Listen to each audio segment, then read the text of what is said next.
Welcome to the incredibly on-time review for Chapter 253 of Jujutsu Kaisen, and this is the now infamous Sukuna Black Flash chapter. And even though most of this chapter is set up and there isn't a ton of plot movement outside the Black Flash, I don't think that's a bad thing, because what we do get in this one is insight into the characters, and by characters I primarily mean Kusakabe and Sukuna. So why did Sukuna Black Flash? What caused him to go over the edge and launch Maki off a rooftop?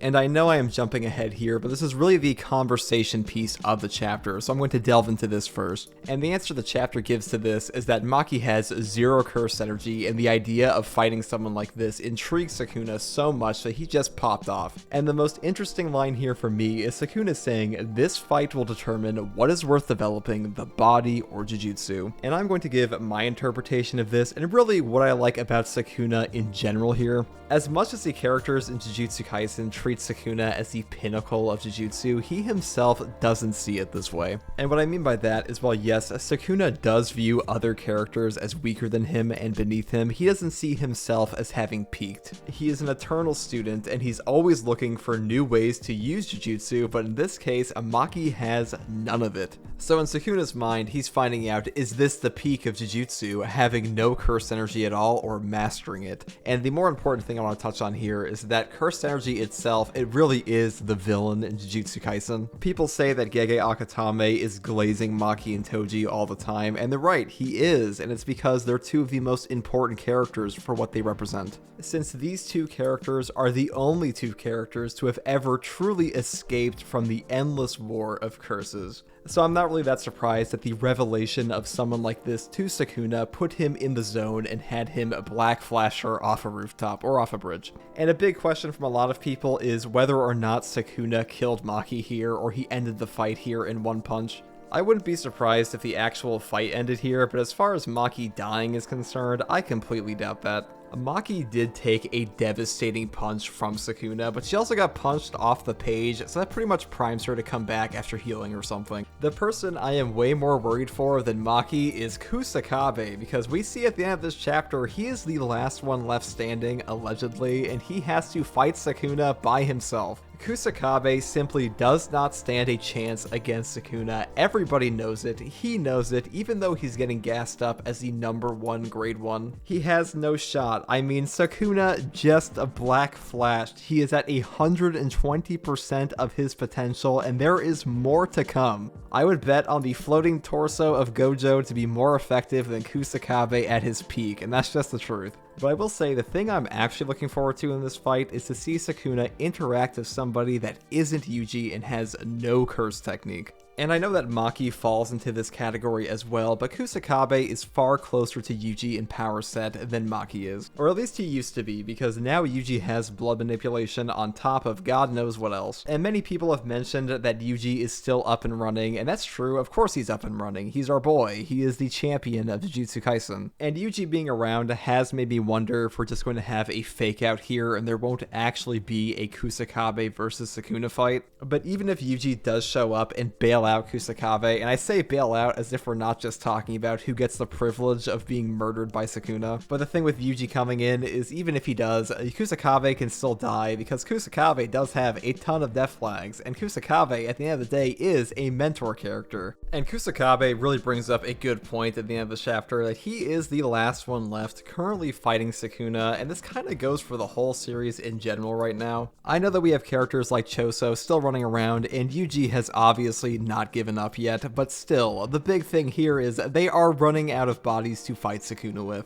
And it really seems like history is repeating itself here in that Sukuna has all the sorcerers gang up against him, they train to fight him, and then they ultimately lose. And we see this with the 10 Shadows versus Limitless, that the two users effectively kill each other. I know they didn't actually kill each other in this scenario, but Gojo, he blew up Mahoraga, and then he died, and then Sukuna stopped using 10 Shadows and reincarnated, so pretty much it feels like they cancel each other out. And I'm not really super surprised that Sukuna is winning against the characters. What is shocking to me is that Gege Akatame is pretty much using the fight as a character growth moment for Sukuna. We have Sukuna spacing out in the middle of combat to question his own ideology, and he is pondering satisfaction in other characters. We have Gojo talking about love, we have Sukuna pondering Yoruzu's words, and I kind of see the vision for what Gege Akutame is going for here, but I feel like the fundamental issue I have with anything relating to Sukuna and him having a character growth moment is that Sukuna is just too evil. He has done some truly heinous shit in this series. He has robbed the bodily autonomy of Megumi, and he is also a fucking cannibal. There are hints that Sukuna was not always a terrible person, and there are words of advice that Sukuna gives to other characters that aren't actually that bad. Him telling Jogo that to reach the heights of Gojo, he should not compare himself to others, that is good advice. You really shouldn't compare yourself to others, but also it's still coming from Sukuna. It would take significantly more chapters than what we have gotten for Sukuna for me to ever care about him having any character growth or him ever having a redemption arc. And granted, I really don't think that Gege is going for an actual redemption arc here. My point still stands in that I find it really hard to care about Sukuna finding satisfaction in other people when he's just this evil. My opinion on this might change if we get more context to Sukuna with like a backstory or something, but until then, that's how I feel about it. As for some of my random power scaling takes, because this chapter was filled to the brim with combat, watching Maki get perception blitzed by Sukuna, I did not expect that. Gege Akutame has really gone out of their way to showcase Sukuna in his true form, being insanely fast multiple times now. So fast, it seems like he's faster than his own slashes when he locks in, because Maki could dodge this, she could not dodge this. And I've seen a couple opinions as to why Sukuna stopped his RCT right before he Black Flashed Maki. One of the more popular ones is that he had to stop his RCT to focus his cursed energy on the Black Flash, and I think that is a pretty fair interpretation.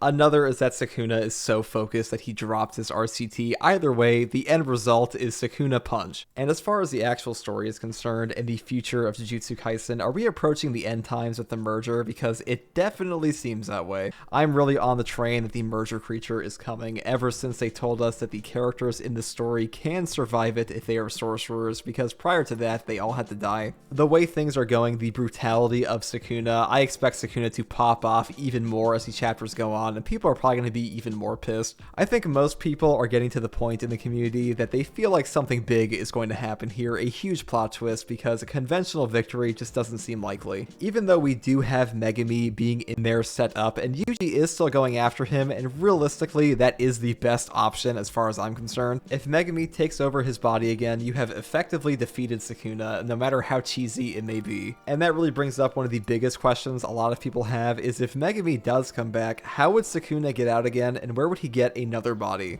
An ongoing theory for that for a long time was that he would use 10 Shadows to spawn a new body. That one was a little out there for me. I lean more towards the merger creature being involved in some fashion, but it really seems like Sukuna has no intentions of leaving Megumi. He thinks that Megumi is done, buried, and gone forever. So I think it would be pretty fitting for them to beat him in this way, at least temporarily, because quite frankly, Sukuna just wouldn't expect it. Yuji being able to empathize and understand Megumi to bring him back, that is a completely foreign concept to Sukuna. Either way, I feel the looming dread of a major plot twist coming, and really Jujutsu Kaisen needs the major payoff because we have been in this fight for a while. Eventually, a major revelation has to happen, and I feel like we are rapidly approaching it, and I think most people feel that way as well. But those are just some of my thoughts on the series recently and my interpretation of some of the things in this chapter. I'm sure you have yours. Let me know in the comments below. For those of you who still remember me promising a Yuji and Megumi video, I will still be working on that. I have a lot to say about those two characters in general because, well, they're the two main characters of JJK. And if you like content like this, subscribe for more. And as always, thanks for watching.